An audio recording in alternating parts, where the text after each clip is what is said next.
प्यारे बच्चों, आज हम अध्ययन करेंगे वर्षा कैसे होती है, यानी हमारे यहाँ पर वर्षा होती है वो कैसे होती है और किस प्रकार से बादल बनते हैं। सबसे पहले अगर हम देखें तो यहाँ ये बादल है, इन बादलों से ये क्या हो रही है, वर्षा हो रही है। और वर्षा होने पर धरातल जो हमारा है, इस धरातल पर जैसे ही वर्षा का पानी आता है जो तीन तरह से समाता है। सबसे पहली बात, नंबर एक, धरातल पर आते ही वर्षा का जल नदियों और नालों के माध्यम से कहाँ चला जाता है, समुद्र में चला जाता है। पहली बात, जो लगभग ये पानी धरातल पर आता है इसका 97% भाग कहाँ चला जाता है, समुद्र में चला जाता है, सीधा नदी और नालों के माध्यम।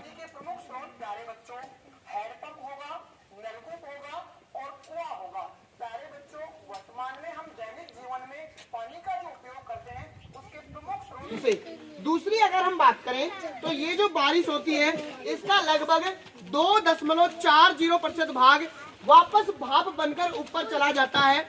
भाप बनने की जो प्रक्रिया होती है, सूर्य की तेज किरणें आती हैं धरातल पर और तेज तपती हुई किरणों के कारण जल भाप में बदल जाता है और भाप में बदलकर ऊपर उठकर बादलों का क्या होता है, निर्माण होता है। तो इस प्रकार से ये भाप जाती है और लगभग 2.40% भाग यहाँ पर भाप का बनने के कारण जल चला जाता है और बादल बनना क्या हो जाते हैं, शुरू हो जाते हैं।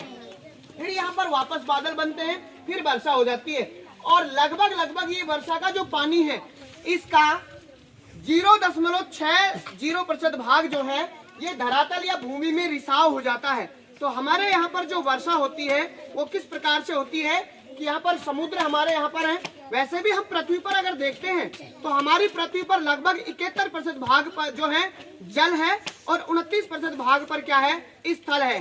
तो यहाँ पर अधिक जल होने के कारण भाप बनती है जल से, समुद्रों से, और समुद्रों में जैसे ही सूर्य की किरणों की तेज रोशनी पड़ती है, तपती हुई रोशनी पड़ती है, तो भाप बनकर जल ऊपर उठता है और ऊपर उठकर बादल बनना प्रारंभ हो जाते हैं और बादल बनने के बाद में फिर से धरातल पर वर्षा के रूप में जल नीचे आता है। तो ये प्रक्रिया पूरी की पूरी बादल बनने की होती है। और वर्षा कैसी होती है, समझ में आया?